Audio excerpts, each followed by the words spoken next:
श्रीराम समर्थ. सद्गुरू श्री ब्रह्मचैतन्य महाराज गोंदवलेकर यांचे प्रवचन दिनांक 6 फेब्रुवारी.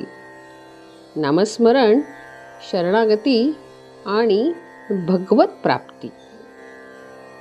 भगवत प्राप्तीला शरणागतीशिवाय मार्ग नाही आणि शरणागतीला नामस्मरणासारखा दुसरा उपाय नाही. शरणागती म्हणजे मी करता हा अभिमान नाहीसा होऊन सर्व कर्तृत्व परमेश्वराचे आहे ही दृढ भावना होणे. नामाशिवाय इतर साधनात कृती आहे म्हणजे मी करता या अहंकाराला वाव आहे. स्मरण हा मनाचा धर्म असल्याने त्यात कृतीचा प्रश्नच येत नाही, म्हणून त्यात अहंकाराला वाव नाही.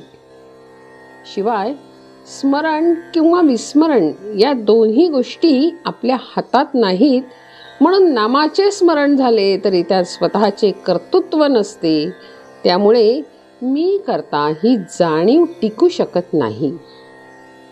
मी नामस्मरण करतो हा शब्दप्रयोग सुद्धा बरोबर नाही, कारण नामाचे स्मरण होत असते ते करू म्हणून जमत नाही. म्हणून शरणागतीला नामस्मरणासारखे दुसरे साधन नाही.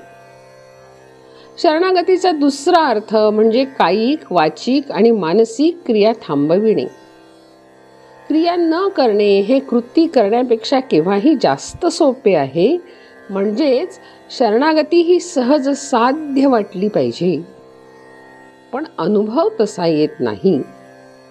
जी गोष्ट अत्यंत सोपी वाटते ती करायला पुष्कळदा कठीण जाते असा अनुभव येतो. एखाद्याला मोटार वेगात चालव म्हटलं तर तो ते सहज करील, पण अति हळू चालव म्हटलं तर ते फार कठीण जाते. म्हणून काहीही कृती न करणे हे कृती करण्यापेक्षा फार कठीण असते. गीतेत भगवंतानी अर्जुनाला तू नुसता मला शरण ये असे सांगितले आहे. देहबुद्धी गेल्याशिवाय शरणागती येत नाही. देहबुद्धी, वासना, अहंकार ही सर्व एकच आहेत. जगातल्या वैभवाची आसक्ती, परमात्म प्राप्ती या दोन्ही गोष्टी एकत्र असूच शकत नाहीत. म्हणूनच उद्धवाला श्रीकृष्णाने एकांतात जाऊन हरिचिंतन करायला सांगितले आणि असे केल्यानेच माझी तुला खरी प्राप्ती होईल असे म्हणाले. याचा अर्थ हाच की जगाकडे पाठ फिरविल्याशिवाय भगवंत मिळत नाही. भगवंताच्या प्राप्तीचे नियम आणि व्यवहारातल्या वस्तू प्राप्त करून घेण्याचे नियम यामध्ये फरक आहे. मनामध्ये वासना उत्पन्न झाली असता ती तृप्त करून घेण्यासाठी देहाची आणि वस्तूंची हालचाल करणे हा व्यवहार होय.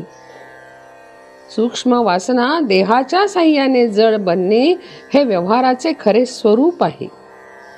परंतु भगवंताचे याच्या उलट आहे. भगवंत हा अत्यंत सूक्ष्म असल्यामुळे त्याची प्राप्ती करून घेणे म्हणजे जडामधून सूक्ष्माकडे जाणे होय. तेव्हा त्याचे साधन हेही जडामधून सूक्ष्माकडे पोचविणारे असले पाहिजे.